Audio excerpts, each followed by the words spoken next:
Lawyers of Reddit, what was your I am definitely winning this one moment? I had a client who had a pretty severe slip and fall in a pharmacy. In my state, we are not allowed to see surveillance of the subject until after the deposition or other similar testimony is taken.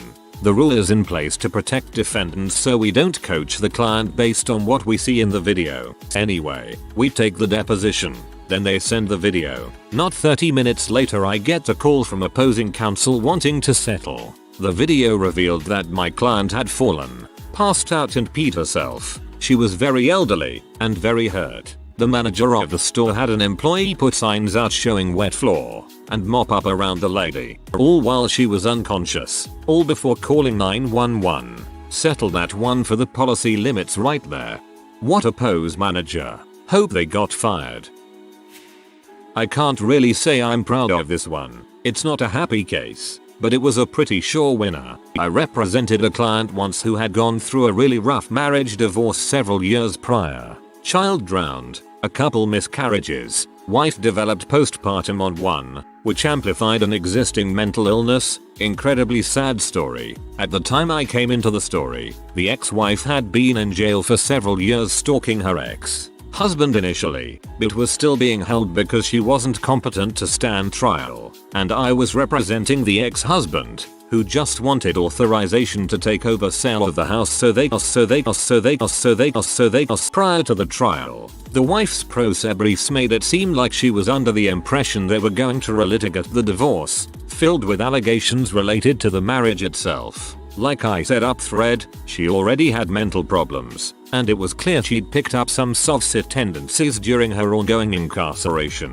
When it actually came to trial and she was brought in, you could tell she was clearly not well. She was having a conversation with herself while my client was on the stand giving his explanation of the situation. We didn't really have any witnesses to speak of. This was hardly a major matter, so the ex-wife gave her side after that, and that's when the wheels fell off. She basically went on like she had in her briefs, rambling about the divorce itself, claiming my client had committed adultery and therefore she was entitled to 100% of all assets, aforementioned soft-sit stuff, some general babbling, etc. The judge we had was a nice guy, for which I'm forever grateful. He was patient with her, kind, reminded her that the initial divorce wasn't the issue, but generally just let her continue to speak her piece for a bit. After a few minutes, he gently shut her down, had the bailiff and guards led her away, and gave us the authorization. Like I said, it's not a happy oh lord, we're so going to win this case.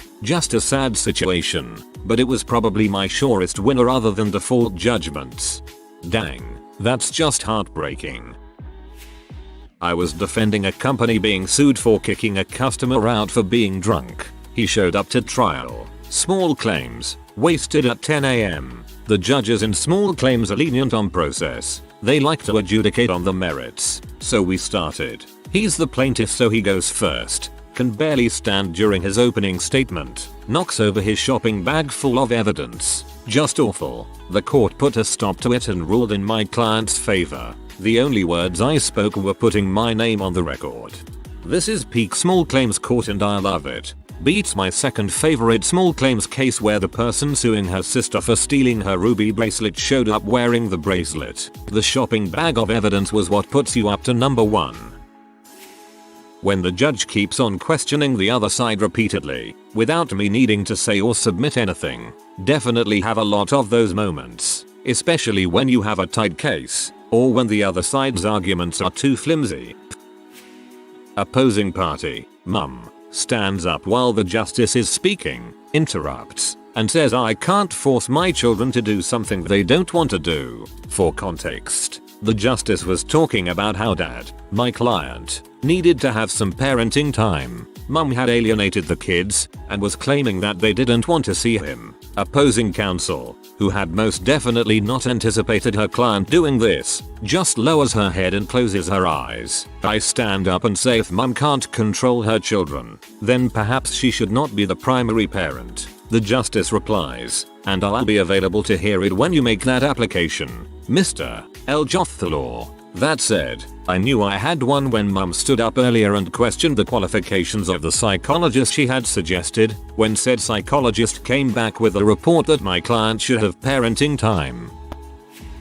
I was representing a rental company for homes. Had to present a case where I had to prove that tenants had been using the house they had rented for an illegal weed farm. They claimed they did have weed in the house, but only for their own recreational use. Apparently there's such a thing as a weed expert, and I asked him to testify about how much weed is considered normal for a joint, how many joints per day a regular user would smoke, etc. Little weed facts, so to speak. With his written testimony I did the math, which I presented during my end statement. With all the weed they had lying around, even if the couple smoked 18 heavy joints a day per person, they had enough for 10 years. That ain't recreational, folks. I knew I had them when I heard the bailiff snort when I presented the numbers. Apparently there's such a thing as a weed expert. I have found my future career. Client was private shuttle bus company which was contracted by the publicly funded regional transit company to pick up elderly and disabled customers, done on a reservation system. Client was sued by a woman alleging that the client didn't pick her up when she called, which was true. She would never make a reservation, instead treated the service like a taxi, and as a result she had to hitchhike into town and stay in a shelter overnight. She claimed that at the shelter someone bit a chunk of her arm off, and sued the client for $25,000, small claims maximum. I brought an application to dismiss before this went to trial on the basis that the woman's claim was bound to fail. Google the doctrine of remoteness, among other things. At the application, the woman wore short sleeves. Her arms appeared unbitten. Signal 1 this was going my client's way. She argued that claim wasn't really about the money or the chunk missing from her arm, but instead she wanted the judge to order that my client pick her up whenever she called. Signal 2. Admitting your claim is bogus to the judge is not a good strategy. I obviously objected and argued that this was not the case she brought, and the judge must dismiss. The judge said to the woman, I'm inclined to agree with Mr. Bogus. What would you say in response to his submission? The woman then lost it on the judge. Signal 3. Called her a racist. That's a bold strategy, Cotton. Let's see if it pays off. Yelled and swore at her, and said her human rights were being violated. The judge was visibly peeved and ordered the woman's case dismissed. I could see the judge gritting her teeth, so I decided to swing for the fences. I asked for an additional order that the woman not be allowed to start any other action against my client without first getting permission of the court. Essentially, I asked for an order that is usually awarded against people who repeatedly and baselessly sued the same defendant. This was the first time the woman sued my client. The judge agreed that such an order would be appropriate and granted it on the spot. I don't think it helped that the woman was continuing to swear at me and the judge throughout this time. God, this is going to read like it belongs in our Thathapend. My dad saw the video, which was famous at his firm. Workers' comp claim for a back injury that seems suspicious, so they sick a pie on the guy after a while, which is fairly common. Pi comes back with a video of the guy batting softball batting practice, talking his back over and over, exactly what he says he can't do. Okay, whatever. People get caught all the time. The camera pans and who is shagging balls in the outfield? Opposing freaking counsel. So, yeah. Case dropped and the judge took it up with the bar. Sue. In my country, shagging means to have sexual relations with. Please clarify if opposing counsel was doing the deed with balls in a softball field. Thanks. I was trying a civil case in New Hampshire in front of a salt of the earth jury. In the back row were 4 women. I called a witness who was an assistant town clerk. She came in without a subpoena voluntarily while on maternity leave. She left her baby at home. She was a lovely, well-spoken and articulate woman who oozed credibility and likability. Her evidence was useful to us but shouldn't have been fatal to the other side's case. After my direct exam, the other lawyer decides to tear into her with largely irrelevant questions in the harshest, most rude way possible. After one question which reeked of his ashlery, the 4 ladies in the back row were rolling their eyes and looking at each other as if to say, you believe this crap. It was right then and there I knew we were winning that one. Hit and run. My client was the one who got hit. Defendant's defense was, it may have been my car, but I had reported it stolen and it wasn't me behind the wheel of the car. During my client's examination in chief, me, what were you doing at the time? Client, I was waiting for the pedestrian light to turn green so that I could cross the street on the zebra crossing. Me, and did you wait for the light to turn green before crossing? Client, yes. The light turned green, and I waited a few seconds before crossing the street. Right then and there, the defendant jumps up and roars across the courtroom, my light was green to go. That bloody freaking liar dashed across the street. Keeping this as vague as possible to not dox myself, but my security camera caught the plaintiff putting a human poop in my mailbox. I can say that having good cameras, including a Ring doorbell, is a godsend. You can have full assurance that, should anything happen on your property, you dang well have evidence to document it.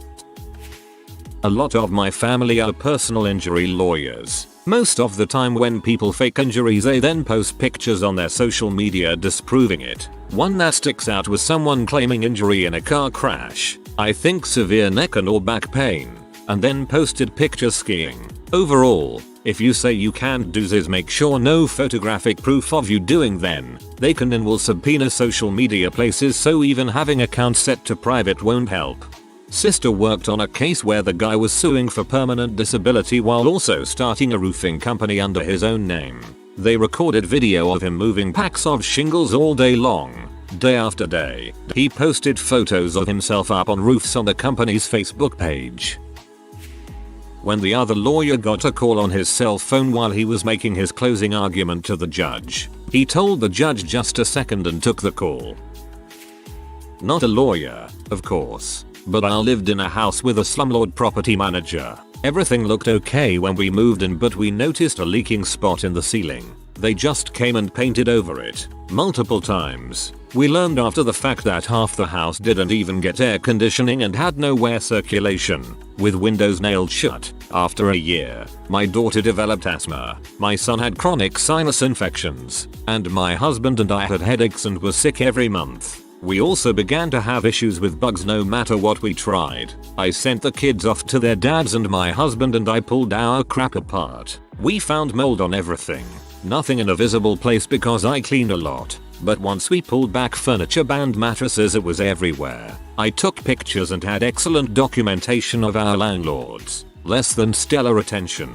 We broke our lease and moved out with their approval, versus having them put us in a hotel. We threw away so much crap, all of which was documented.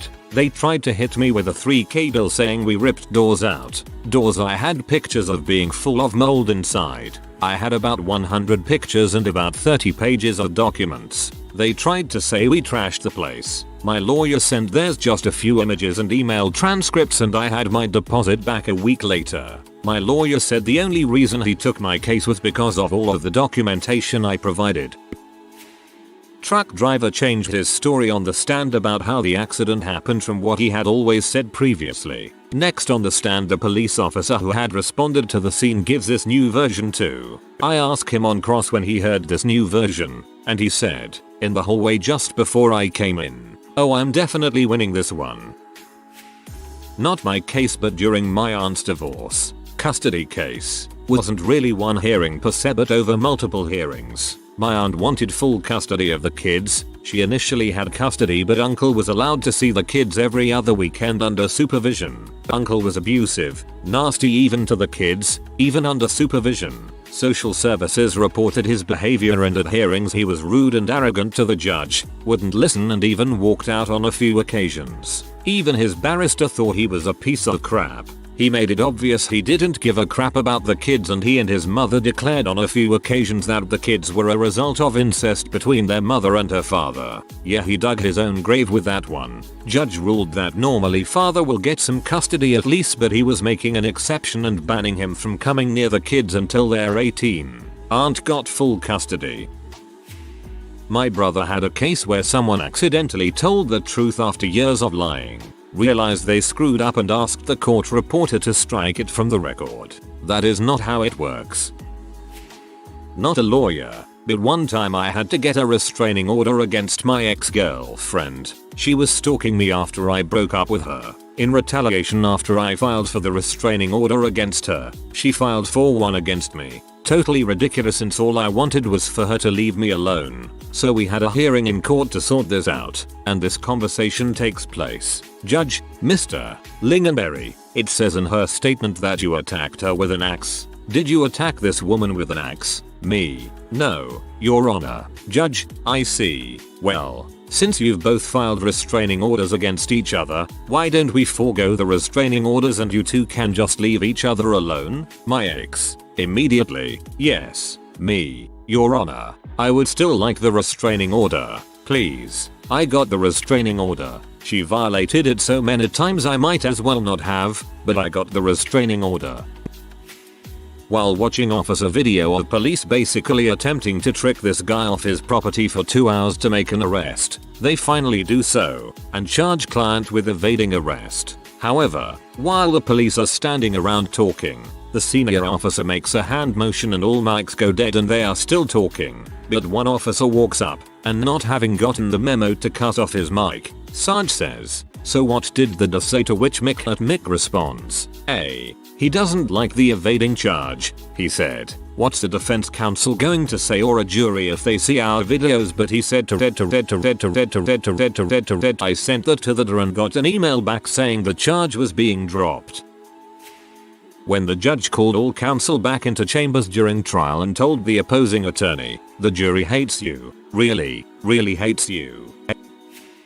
I'm an appellate criminal defense attorney, which means I take the case after the defendant has been convicted, sentenced, and I try to convince a court of appeals that he deserves to be released from prison, get a new trial, get a new sentence. I had one case a few weeks ago that was a total travesty of justice. Black client tried by an all-white jury, not even a single minority in the entire venire, defended incompetently by a crap trial attorney who did absolutely nothing for him, who then got convicted on all counts and received an extremely high sentence for a relatively piddling fraud, higher than Manafort got. I raised 5 different issues on appeal, which is a lot. Typically I keep it to 1 issue or maybe 2. At oral argument, the judges on the panel seemed pretty sympathetic during my presentation, though they asked me some tough questions. After I sat down, the government lawyer went up to speak. Before she got a word out, the first thing the judge said was, "This is like a law school exam. There are so many issues here." Had a pretty good feeling I'd win after that one, and indeed they ended up reversing all of his convictions and my client is now a free man. When I said, I moved to have this photograph admitted into evidence, and the respondent witness I was questioning blurted out, "Yeah, I bet you do." Worked as a prosecutor and was handling an involuntary commitment hearing. This is a hearing when someone is mentally ill and another, usually a family member, has filed a petition with the court asking for the mentally ill person to be committed for medical treatment when they are a danger to themselves or others. The judge would always make everyone wait for at least 15 minutes before he entered the courtroom. The judge spent at least 5 of those minutes adjusting his toupee. The lady, the one being committed, was wearing only a blanket as she refused to wear clothing. During the 15-minute wait, she was screaming at me, calling me every racial insult she could. The judge walks in and suddenly her attention turns to the judge's toupee. She starts laughing and insulting him, asking why he had roadkill on his head. After 5 minutes of ranting, her attorney turns to me. We are sitting next to each other, not more than 2 feet apart, and asks me to move to have her removed. I said no. She was proving my case for me. After a couple more seconds I had a change of heart. I felt bad and made a motion to have the lady removed. The judge warned her that if she would not be quiet, she would be removed. She kept going on and on. She was taken back to the detention facility by the sheriff's deputy. The lady's husband then testified as to why she was a danger to herself. I don't remember the specifics. There was also a doctor's report submitted, in case anyone asks. This was 20+ years ago. She was sent to the state mental hospital for 14 days. I do not remember the exact time, but it is a temporary order and there has to be a review in a short time to see if the commitment should be longer or if the person should be released. She came back to court after having been medicated and she was a really sweet older lady. She had severe mental problems that required her meds to be adjusted. She was fine, smiling, and in a really good mood when she came back to court. Her husband was really happy to see her again and was relieved she was back to her normal state of health. Not a lawyer. I represented myself in a restraining order hearing, and I was terrified. I was the petitioner and I was in the same room as my abuser for the first time since I'd obtained the emergency order. I felt a lot better as soon as my abuser's lawyer butchered my name, and even better when the judge kept telling him off. Best moment, though, was when he declined to cross-examine my third witness because my other two had destroyed the points he was trying to make. Not a lawyer, just one of the folks gathering documents. The company got an unexpected demand letter claiming we provided a defective piece of equipment and wanting big bucks for the cost of repair and all the downtime it caused. Our in-house lawyer immediately thought something was up. Letters like that are never out of the blue, they're always preceded by phone calls and emails, and he always got looped in on those. So when he called me up to have the document preservation chat, he also wanted me to pull and print all emails ASAP. There weren't many, maybe 30 mentioning the company, 22 were from the company, and all of them, save 3, were from when they bought the machine over a year before. The last email was the only one I actually printed, and I decided to deliver it myself with one line highlighted, machine was surprisingly intact for being hit by a motorcycle going that fast. I had never seen our company lawyer smile, nor laugh, but he was doing both as soon as he read it. Responding to an appeal, counsel on the other side made submissions for the better part of an entire day. They finish. I'm up. I've spent a couple days reading the cases everyone is referring to, preparing the argument, cross-referencing the trial. I'm itching to be heard. The senior judge of 3 says, "We don't need to hear from you, Mr. Blogs." We get out of court as the client is freaking out wondering why I didn't get to say anything. I had to politely explain that means we won. The hardest bit was then justifying the time I spent and charges for preparing for the argument. It wasn't a hopeless appeal by a long shot. That was the real difficulty, although the costs order in our favor helped. Case is ongoing, but I feel pretty good about a recent deposition in which the plaintiff in a rear-end accident claim admitted to brake checking my defendant on an open road. I had a child custody case where our argument was that the father should only have supervised visitation until he gets his PTSD and related anger issues under control. Dad's attorney claims he does not have anger issues and that mom is a rimhead that is lying about everything. I pulled out an affidavit he had signed to submit to the disability office the year before that he was disabled due to anger issues such that the women in the office were afraid to work with him. He either had to admit to disability fraud or that he had an anger issue to the point that he could not work around people. In another, an unmarried couple bought a house together and then broke up. Woman wanted her value out of the house and obviously you cannot cut it in half. The remedy under law is to sell the house and split the proceeds. Problem is that ex lives there, so he obviously doesn't want that. The attorney for her ex argued that the court should give her a judgment for half the value of the property. I argued that, for one, that is not a remedy available under law, and 2, she already has an interest in the house under law by being an owner. She would only be reducing her interest by becoming a creditor. My state passed a child in car law that wasn't highly publicized. I have a client who left her baby that was sick with the flu in a locked vehicle in a child seat with the AC running while she ran into a pharmacy for, by the video, a minute and a half. A woman watched her get out of her car, tried the doors, then called the police. They got there as mom did. At trial, the officer testifies to everything that happened. State brings no other witnesses. I had read all the statements and realized something quickly. The officer testified as to the child being in the car and the mom wasn't there and how they got him out. Then said, the child was out of the car when I arrived on scene. Wait. Full stop. You just testified to all of this stuff about getting the child out. Nope. He was just reading from the other officer's report. Every bit of his testimony is struck. Directed verdict for acquittal. Similar, saw a prosecutor ask a defendant, who was charged with pot possession and calling the officer a pig, "Doesn't calling an officer a pig sound like something someone on pot would do?" To which the guy replied, "Sounds like the last thing a guy on pot would do." Found not guilty. When I was a wee little intern, I worked for the county prosecutor's office in a small town. On Wednesdays, I worked at the county court. We just handled traffic stuff, for the most part, but there were usually a few other crimes sprinkled in there. You know, drunk in public, minor possession, criminal mischief, and, always, domestic assault. This particular case should have been a slam dunk for the defense. The accused was facing counts of domestic assault and failure to comply with an officer. The first count was thrown out pretty quickly when it was shown that the girlfriend actually had zero evidence and a contradictory story. The second count probably would have been thrown out, too, because of the same issues. Then the defendant said the thing I'll never forget. "Can I just say something?" You could see the public defender crumble at that moment, because the defendant was an idiot. He proceeded to contradict everything he said before and prove beyond a shadow of a doubt that he had, in fact, failed to comply. Dumbass.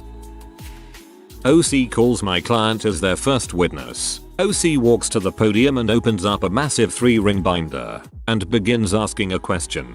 The judge stops OC halfway through her first question to remind her that he already ruled on that issue, and there would be no questions about that topic. OC pauses for a solid 20 seconds like a deer in headlights, flips through the binder for what feels like forever, and then asks the judge for a 15-minute break, which the judge refuses to give. After that, she closed the binder and sat down without asking the witness a single question. Bonus from the same case. The next day the defense shifted to arguing my client was too rich to deserve to win. They showed up with a massive poster-sized picture of a helicopter and asked my client if it was his helicopter. He said no. My client owned a helicopter, but for whatever reason they decided to print out a massive poster of a helicopter without making sure that it was the same one as my client's. They then asked the colossally stupid follow-up question, "What make you say this is not a picture of your helicopter?" To which my client got to gleefully reply, to the jury's immense amusement, the words on the tail are written in German. Obligatory, not a lawyer. My best friend had a custody hearing 2 weeks ago to try and gain full custody of his son. Ex didn't even show up because she couldn't even bother to get the date right. Needless to say, things went his way. Woo for stability for kids. If you are new to the channel, you can subscribe. I publish new videos every day. Until then, check another video.